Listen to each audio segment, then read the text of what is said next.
बिहार के एक छोटे से गांव बसवारा में सुबह बहुत जल्दी आती थी। मुर्गे की बांग से पहले भी गरीबी की आंखें खुल जाती थीं। कच्ची गलियां, मिट्टी की दीवारें, टपकते छप्पर, पर इन सब के बीच एक चीज थी जो हर रोज उम्मीद की तरह जलती थी। चूल्हा। गांव के आखिरी सिरे पर एक छोटा सा घर था। घर छोटा था पर आंगन साफ। आंगन में एक पुरानी लकड़ी की पटिया, एक पानी का घड़ा और चूल्हे के पास मसालों के डिब्बे जो बृंदा देवी की पूरी दुनिया थे।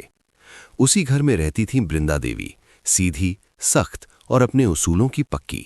और उनके साथ रहता था उनका बेटा मोहन, जवान, मजदूर और हर दिन अपमान का बोझ ढोने वाला। सुबह का वक्त, सूरज अभी पूरी तरह निकला नहीं था। हवा में ठंडक थी, मगर बृंदा देवी के चूल्हे पर आंच थी। चटकती है, टिक टिक। सरसों का तेल कढ़ाई में गिरता है, छन। प्याज डलते ही आवाज स्स। हल्दी का पीला रंग, लाल मिर्च की गर्मी और अंत में धुला हुआ मटन कढ़ाई में उतरता है। ढक्कन पड़ता है, धप, और दम पर जाती हुई ग्रेवी धीरे धीरे सांस लेती है। बस 30 सेकंड में पूरे घर की हवा खाना खाना बोलने लगी। बृंदा देवी ने करछी चलाते हुए आवाज दी, मोहन, उठ जा बेटा, आज देर मत करना। मटन बनाए पर पहले काम। भीतर से खटखट की आवाज आई। मोहन बाहर निकला, बाल बिखरे, आंखों में नींद और चेहरे पर कल की थकान। माई, आजा मटन। हाँ, आज तुझे पेट भर के जाना है। ताकत रहेगी, दिन लंबा है। ताकत तो रहेगी माई, पर मालिक की जुबान वो रोज ही काटती है। मालिक की जुबान से डरता है? डरता नहीं, बस रोज रोज सुनकर आदमी अंदर से टूट जाता है। टूटने से पहले याद रखना, तो किसी का गुलाम पैदा नहीं हुआ, तो मेहनत करता है, भीख नहीं मांगता। मोहन जल्दी जल्दी नल पर गया, चेहरे पर पानी मारा और तैयार होने लगा। बृंदा देवी ने मटन की देगची से एक कटोरी रस निकाला, रोटी के साथ रख दिया। खा ले थोड़ा, खाली पेट खेत मत जाना। माई, अगर खा लिया तो देर हो जाएगी। देरी हो जाएगी तो मैं सुन लूंगी, भूख नहीं रहने दूंगी। खा। मोहन बैठ गया, पहला कौर लिया। ग्रेवी गाढ़ी थी, मसाला सधा हुआ, मटन नरम, जैसे माँ ने उसे पकने नहीं, समझने दिया हो। माई, आपके हाथ का मटन सच में दिल संभाल लेता है। दिल संभालने के लिए ही तो बनाती हूँ। अब उठ, काम पर जा। और सुन, इज्जत को गिरवी मत रखना, पैसे कम हो जाएं चलेगा। मोहन खेत की तरफ चला। गांव से बाहर निकलते ही चारों तरफ हरी फसलें थीं, पर इन फसलों के बीच मजदूरों की सांसें अक्सर सूख जाती थीं। जिस खेत में मोहन काम करता था वो था हरनाम सिंह का। इलाके का बड़ा किसान, बड़ी मूछें, बड़ा घमंड। उसकी नज़र में मजदूर आदमी नहीं, बस औजार थे। मोहन हल चला रहा था, पीठ झुकी, हाथ मिट्टी से सने। धूप तेज थी, तभी घोड़े की टापें सुनाई दी, ठक ठक ठक। हरनाम सिंह आया, साथ में 2 चमचे, गुड्डू और बलवंत, जो हर बात पर हाँ मालिक कहते थे। अरे ओ मोहन, यहाँ चिड़िया चुग रहा है क्या? मालिक, काम कर रहा हूं। काम? ये काम है? इतनी देर में इतना सा? हरनाम सिंह ने मोहन की कलाई पकड़ ली, जैसे इंसान नहीं, रस्सी हो। सुन बे, तू मजदूरी करता है, एहसान नहीं। जितना पैसा देता हूं उतना काम चाहिए। मालिक, धूप बहुत है, पानी। पानी? अरे वाह, अब राजा साहब को पानी चाहिए। जा, नहर में कूद जा, फिर काम कर। पास के मजदूर चुप थे, किसी की हिम्मत नहीं थी कुछ बोलने की। सबके सामने बेइज्जती, और वो भी बिना वजह। मालिक, आजकल ये थोड़ा ज्यादा ही बोलने लगा है। बोलने लगा है? ठीक है, आज इसकी मजदूरी काटो। और सुन मोहन, तेरे जैसे 10 बाहर खड़े हैं। मोहन के अंदर कुछ गर्म हुआ। वो गर्मी भूख की नहीं थी, वो गर्मी अपमान की थी। उसने हल रोका, सीधा खड़ा हुआ और पहली बार मालिक की आंखों में आंख डालकर बोला, मैं उड़ नहीं रहा मालिक, मैं बस गिरना बंद कर रहा हूं। क्या? आज तक मैंने आपकी हर बात सुनी, क्योंकि घर में माँ है और घर में खाली बर्तन है। पर आज आपने जो कहा, उसके बाद मैं आपके यहाँ काम नहीं करूंगा। खेत में सन्नाटा था, जैसे हवा भी रुक गई हो। निकल, अभी निकल। और सुन मोहन, गांव में किसी ने तुझे काम दिया तो उसकी भी खैर नहीं। काम देने वाला कोई एक आदमी नहीं होता मालिक, काम वहां मिलता है जहां मेहनत बिकती है। मैं जा रहा हूं। मोहन ने हल वहीं छोड़ दिया और चला गया। पीछे से हंसी आई, गालियां आईं, पर वो नहीं रुका। शाम को मोहन घर लौटा। दरवाजे पर कदम रुके। घर के अंदर से मटन की हल्की खुशबू अब भी थी, गाढ़ी, गर्म, भरोसे वाली। बृंदा देवी देगची के पास बैठी थीं। इतनी जल्दी? माई, काम छोड़ दिया। बृंदा देवी ने मोहन का चेहरा देखा। वो चेहरा जो रोज थकता था, आज पहली बार सीधा था। क्यों? बहुत अपमान किया, सबके सामने। बृंदा देवी ने बिना किसी नाटक के बस सिर हिलाया। ठीक किया। आप डांटोगी नहीं? पैसा, घर।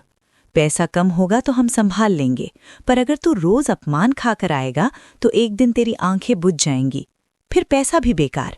वो अंदर गईं, देगची उतारी, मोहन के सामने थाली रखी, 2 रोटियां और मटन का भरपूर रस।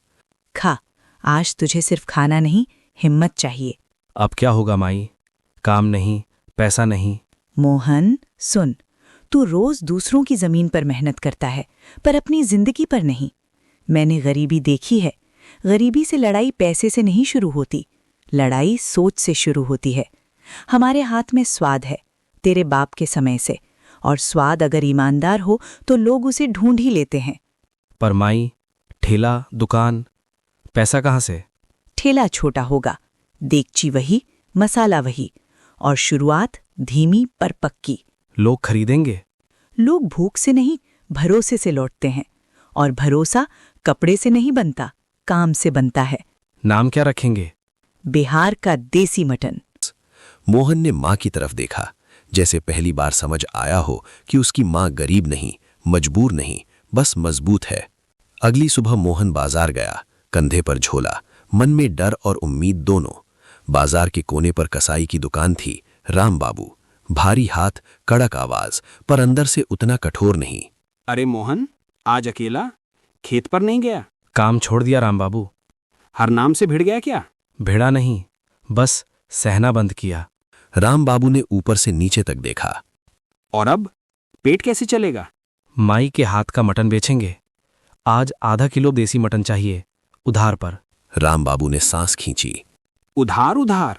मेरी दुकान क्या बैंक है? नहीं राम बाबू, पर आप जानते हो मैं भागने वाला नहीं। 3 दिन, बस 3 दिन। राम बाबू ने थोड़ी देर सोचा, फिर अच्छे टुकड़े निकाले, तराजू में रखा। ले जा, पर अगर पैसा नहीं आया तो मटन बंद और दोस्ती अलग।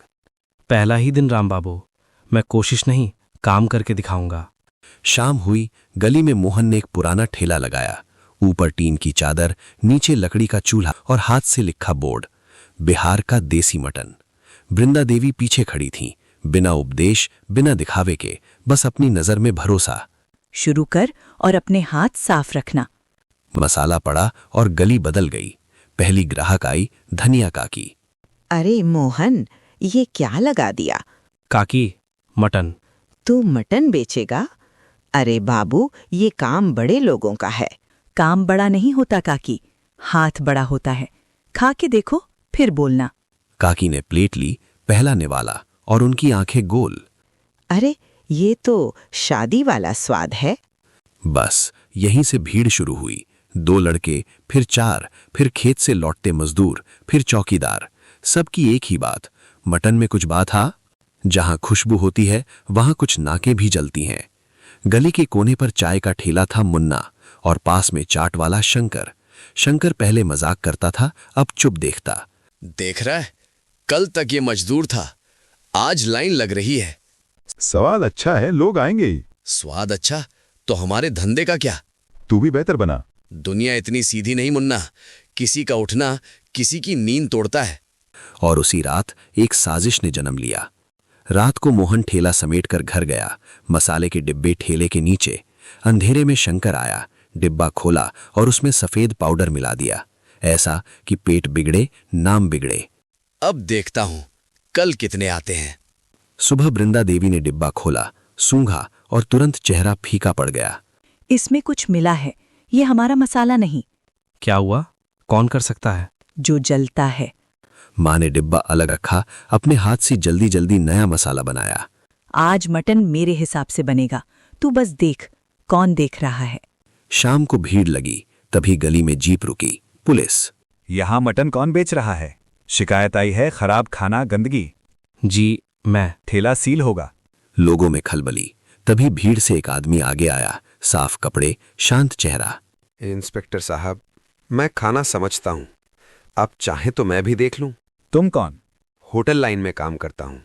शिकायत चाल है। किसी ने मिलावट की कोशिश की थी, पर इसे इस्तेमाल नहीं किया गया। मटन सही है। इंस्पेक्टर ने आसपास पूछा। गांव वालों ने समर्थन किया। इंस्पेक्टर ने जाते जाते कहा, सावधान रहना, ये खेल फिर होगा। रात को बाई होगा। कबीर बैठा। तुम्हारे मटन में स्वाद है और तुम्हारी माँ में नियंत्रण।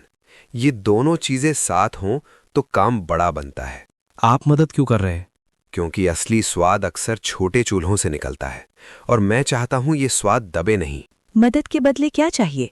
रेसिपी नहीं, आपका नाम नहीं, बस साझेदारी ईमानदारी से। आप मालिक रहेंगे, मैं व्यवस्था संभालूंगा।